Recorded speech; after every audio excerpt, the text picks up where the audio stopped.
Sanghi and I'm from India. So I see furniture as something in which people hold value. It's a reflection of who you are. It has to be functional, has to hold some value in it, and it should be good looking.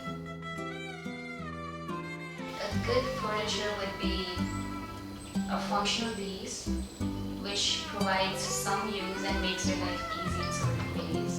And it should be aesthetically pleasing because you're gonna look at it every day and you're gonna use it, so you better desire it. So as I said earlier, I believe it's a reflection. Whatever we hold, all the objects we hold has a reflection of us in it. So we associate with those objects in certain ways which it makes us feel. So if we are keeping a piece of furniture, it should add some value to our life in certain ways. And if it's not doing that, we'd rather not keep it. Well, I think my role as a furniture designer is to create the objects I believe in, and I show people that they can care more about what they buy and what they keep in their lives. And it's like a positive something I'm giving back to the world. So we are living in a world of consumerism, right? And we are producing so much and people are buying things which they don't even need. So in this world of consumerism we are living right now and mass production, we are losing soul of a product. People can keep on buying different things which don't mean anything. It's just junk and more trash in the world. So I think when we create things which have value in it, in terms of time we put in it, or the craft, or material, or even a thought we put into creating something of value, that is what influences people to do something more than just consuming stuff. For Melange, I feel like she focused a lot on the craft and the traditional crafts in her work, like to present that in a more modern way. Priyanka's design style is truthful, it's traditional, and it is sort of the epitome of craft. Material, she likes to experiment with a lot of just different material uses. So I would say experimental and modern.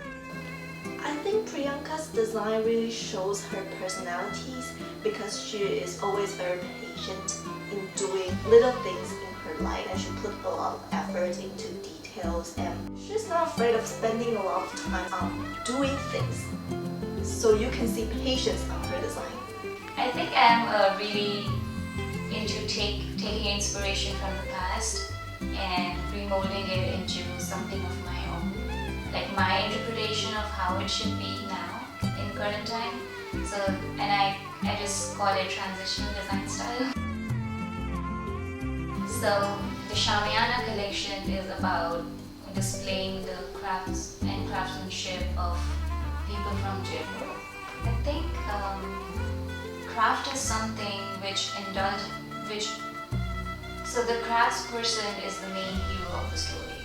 So he's carrying all this intelligence, all this understanding about a material and a craft and all the techniques, and he's trying to put that in a piece of wood or metal, and he's giving it his best time and effort to make it into something beautiful with no imperfections. So that is the thing which holds value for me. The thought behind it, the emotion behind it, the time and the craftsmanship. So that is what I explored when I started looking for different crafts and craftsmen around the city. Earlier I didn't have that perception about it. It also includes consumers in it because in the end they are the people who are going to use it and keep it in their lives. So I'm trying to create this value in it which they would admire later and would like to keep it for as long as it lasts. Well, I come from the city of Jaipur in India, and it's a really heritage city. It has a lot of arts and crafts and a lot of stories, and it talks a lot. And then I've done my undergrad from there, so I kind of grasped a lot of it unknowingly. yeah, now I think it has a big role to play in the way I design. The funnest part of it, which was exploring different craft forms. So I asked, so since I was in the States, I asked my mother to collect different craft samples so I can like take a dive into it and see what is there, like what am I getting into. And so I explored these different crafts and I found the process of making it and how people do it, but also how can I contemporize it. I think that was the trickiest and the funniest bit of it. So I made a methodology to deal with that complex net of information. So it has to be from Jaipur. It had to be done in a certain period of time so that I can achieve it for the purpose of the thesis. And like it had to be structured in certain ways so I can incorporate it in furniture without being in direct contact with it. Yeah, I'm seeing this for the global market, and I think regional people would also appreciate it because the problem is not that people are not buying craft or interested in craft, but the problem is the craft is stuck in time. It is so traditional and so redundant, or it has been so similar all throughout the years that there's nothing new to it. And people want to evolve with the craft. Like people want to keep things which hold meaning in today's time. My thesis is heavily based on material intelligence, which craft holds. And I think by promoting craft from Jaipur, I mean this is just the beginning.